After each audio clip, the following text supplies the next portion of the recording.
Air pumps. They can be annoying, they can be loud, and quite frankly, they take up space outside of the tank. I like running sponge filters, but I hate air pumps. So today I'm going to show you how you can run a sponge filter without running an air pump.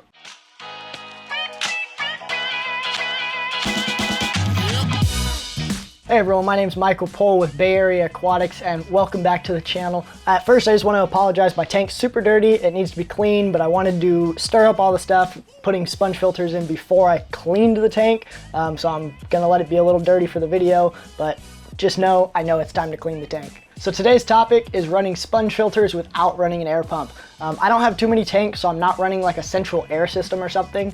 If you're running a central air system, that's probably more efficient than running power heads on most of your tanks. I don't have a central air system, so I actually run an individual air pump on every single tank. I only use air on my 10-gallon tank, so I'm running Tetra 10s. They're not super loud, but they're not quiet either, and since I do have some tanks in my bedroom, I'm trying to figure out a way to make them quiet. Another reason why I don't run air in the big tank is because to get an air stone or to get an air pump that would run a tank this big, it's loud and it's in my bedroom and I can't sleep at night when I have an air pump that loud. So I think I found a solution, and that's going to be to power my sponge filter via a power head. I like sponge filters for a couple of reasons. I'm not going to go too deep into sponge filters just because that's not really the video, but I'm going to talk a couple of points on why I prefer to run a sponge filter. First off, I like to add a little bit of extra filtration to my tank. Second off, they're cheap. I bought that sponge filter for, like I said, like $6. You can get an air pump or a power head for like $5–10 and then have a completely ready to go filter that can filter a pretty large tank for $10 or $15. For certain tanks, like my 10-gallon tanks, they're up against a wall, so I actually can't fit a hang on the back filter on my 10-gallon tanks anyways. So putting the filter inside the tank like that lets me put aquariums in a couple extra spaces that I wouldn't normally be able to, and so that's a space saver for me because I can just run the cable to wherever it needs to be and then the filter can still be within the tank. I also like to run them just in case I have a power outage. I'm in California, so in the summertime I tend to get a lot of power outages from everyone running the AC. It gets to be about 110 where I'm at on the hot days. If you're like East Coast or central where it snows or even up in the mountains, this may be the winter time for you if you've got a lot of heavy storms, and so it allows you to hook up a battery powered air pump just in case it goes out. It's good to have in the tank, gives you some extra filtration, and you don't completely lose your filtration. So like I said, normally I power my sponge filters with an air pump, but for me they're a little bit on the loud side, especially the bigger ones. So I'm gonna switch all of my sponge filters eventually over to Powerheads. I bought this one specifically to test with this sponge filter. I don't normally run this type of sponge filter, but I wanted it to, test it. I normally run these dual ones. You can also adapt it to these two. You can adapt Powerheads to these type of sponge filters. It's just a little more complex. So the powerhead that I bought for my 37-gallon is this Aquanaut, which is, it's a Chinese brand that they slap their name on. It's 250 gallons per hour. It was $10 on Amazon. I'm gonna leave the links to everything down below. Basically how this works is it takes in water from down here and spits it out through the nozzle at the top.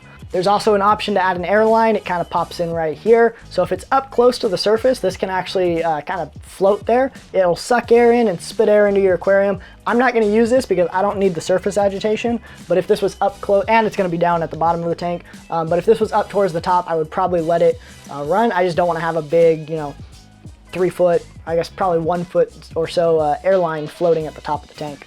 This one also comes with 2 top nozzles. There's this one that's kind of like a directional floating one, and then they have this little pipe. All it is just a straight pipe, and it can slide on here. I actually want to try it with this. I'm afraid that it may fountain my aquarium, so I'm going to try it with the lid on first. I may put it this way just to have the flow pointed more directional. If that's the case, I'm going to end up pointing it towards a wall so it's not quite as strong of a current in my tank, but this is useful if you're going to use I've seen some people use like a pipe or something to go all the way to the top, or a flexible tube to put it somewhere, or they use a spray bar. So it's a couple of different options to attach it to a few different things. This one also comes with some suction cups, but since the sponge filter that I use is going to be wider in diameter than this, I'm not going to use these. I'm actually going to take this off, and it's just going to kind of sit on the side.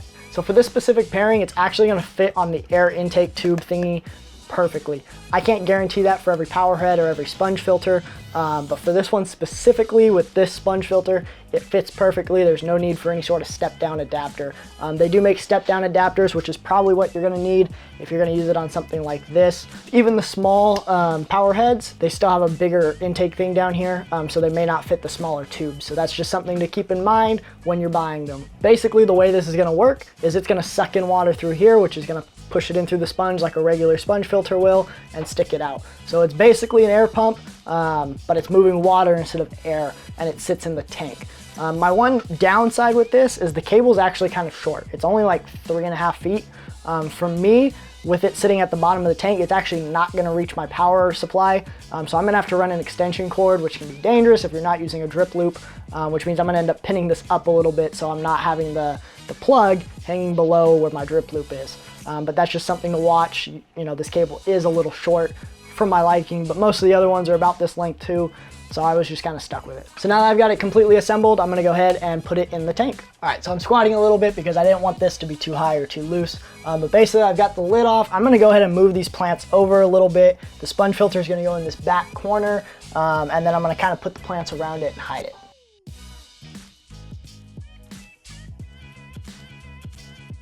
All right, so just for demo purposes, I've got my extension cord here. I'm gonna go ahead and plug it in. Like I said, this cord's really short. I'm not super thrilled about that, but I'm just gonna pin it up behind the tank and then run the extension that way.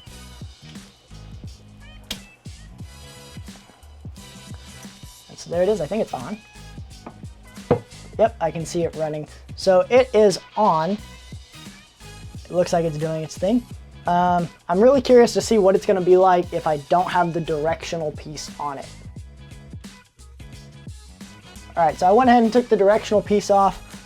It's not like throwing up through the tank or anything like that, which is good. I think I'm actually gonna put the directional piece back.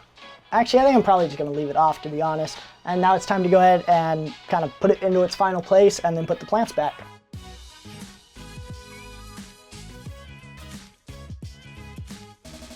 So now I'm gonna go ahead and kind of dry my arm off. It's in there. I'm gonna go ahead and put everything back on, and we'll turn the lights on and kind of see it a little bit in the tank.